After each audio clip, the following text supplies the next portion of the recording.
অভিনন্দন জানাবেন যাতে তার ভবিষ্যৎ সাফল্যমণ্ডিত হয়। শ্রী কৃষাণু পাল। আচ্ছা ঠিক আছে, কৃষাণু পাল। এরপরে শ্রী সিয়ার সাহা। শ্রী সিয়ার সাহা মহাশয়ের হাতে স্মারক সম্মান তুলে দিচ্ছেন শ্রী সঞ্জয় মিত্র মহাশয়। আপনারা করতালির মাধ্যমে শিল্পীকে সম্বর্ধনা জানাবেন যাতে তার ভবিষ্যৎ জীবন সাফল্যমণ্ডিত হয় এবং সুন্দর হয়। এরপর শ্রী সৌত্বিক চক্রবর্তী। শ্রী সৌত্বিক চক্রবর্তীকে আমি মঞ্চে আসবার জন্য অনুরোধ করছি। শ্রী সৌত্বিক চক্রবর্তীর হাতে স্মারক সম্মান তুলে দিচ্ছে আমাদের বিশিষ্ট সৌত্বিক চক্রবর্তী।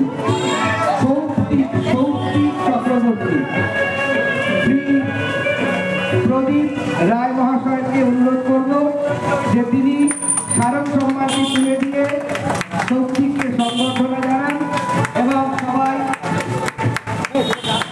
করতালির মাধ্যমে তাকে সংবর্ধিত করুন। এরপরে শ্রী স্বর্ণাভ লস্কর। শ্রী স্বর্ণাভ লস্করের হাতে পুরস্কার তুলে দিচ্ছেন শ্রী প্রদীপ রায় মহাশয়। শ্রী প্রদীপ রায় মহাশয়কে বলব স্বর্ণাভ লস্করের হাতে পুরস্কার তুলে দেওয়ার জন্য। এরপরে আমি সঞ্জীব দাকে বলব, শ্রী সঞ্জীব ঘোষ। সঞ্জীব দা আপনি একটু মঞ্চে চলে আসবেন। আমাদের অন্যতম যুগ্ম সম্পাদক শ্রী সঞ্জীব ঘোষ মহাশয় শ্রী প্রীতম লস্করের হাতে তিনি স্মারক সম্মান তুলে দেবেন। শ্রী প্রীতম লস্কর, তার হাতে এই প্রীতম লস্কর হচ্ছে আমাদের একান্ত নাটকটির তিনি পরিচালক। কাজেই তাকে আমরা যেমন পরিচালক হিসাবে পেয়েছি তেমনি তাকে আমরা অভিনেতা হিসাবেও পেয়েছি।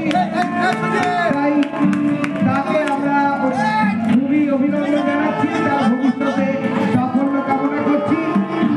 ঈশ্বরের কাছে তার প্রতিভা বিকাশ হোক, এটাই আমরা চাই। এরপরে আমি ডাকবো শ্রী শুভ্রজ্যোতি ভট্টাচার্যকে।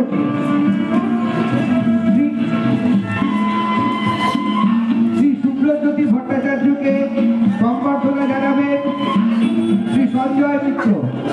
শ্রী সঞ্জয় মিত্র শ্রী শুভ্রজ্যোতি ভট্টাচার্যের হাতে স্মারক সম্মান তুলে দিচ্ছে।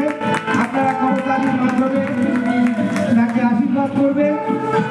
এরপরে কুমারী শ্রেয়সী সুর। কুমারী শ্রেয়সী সুর শিল্পীকে মঞ্চে ডেকে নিলাম।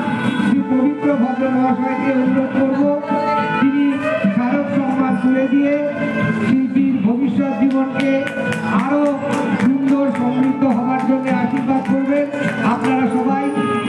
এরপর আমরা ডেকে নেব শ্রী চন্দ্রেশ্বর মুরারি। আচ্ছা, চন্দ্রেশ্বর মুরারি অনুপস্থিত।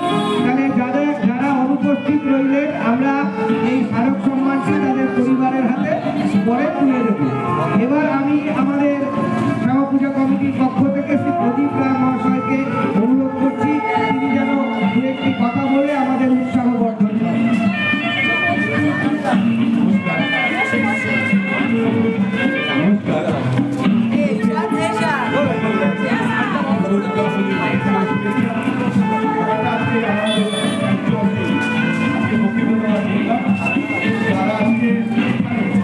এরকম একটা উদ্যোগ নিয়ে নাটকটা মঞ্চস্থ করেছিল আমাদের পুজো কমিটির পক্ষ থেকে আমরা তাদেরকে সম্বর্ধিত করলাম এবং উৎসাহিত করলাম যাতে ওরা আগামী দিন ওরা ওদের জীবনে প্রতিষ্ঠিত হতে পারে। হয়তো অনেকের মনে প্রশ্ন আসতে পারে যে নাটক করেছে তার জন্য উপহারের কি দরকার ছিল। তা আমি শুধু বলবো আজ নজরুল ইসলামের একটা উদাহরণ দিয়ে আমি বলবো, শৃঙ্খলে যদি দেহ বাঁধা যায়, ফুলে বাঁধা যায় মন, উপহারে শুধু স্মৃতি বাঁধা যায়, তাই দেওয়া প্রয়োজন। তাই আমাদের এই কমিটি ওদেরকে এই সমস্ত ঘটনাটাকে আমরা আমাদের স্মৃতির মনৈকোঠায় আবদ্ধ রাখবো বলেই আমরা ওদেরকে পুরস্কৃত করলাম এবং আগামী দিন যেন ওরা আরো বেশি উজ্জ্বল থেকে উজ্জ্বল ভবিষ্যতের দিকে এগিয়ে যেতে পারে সেই প্রার্থনা করে আমি আমার কথা শেষ করলাম। ধন্যবাদ। ধন্যবাদ। আমরা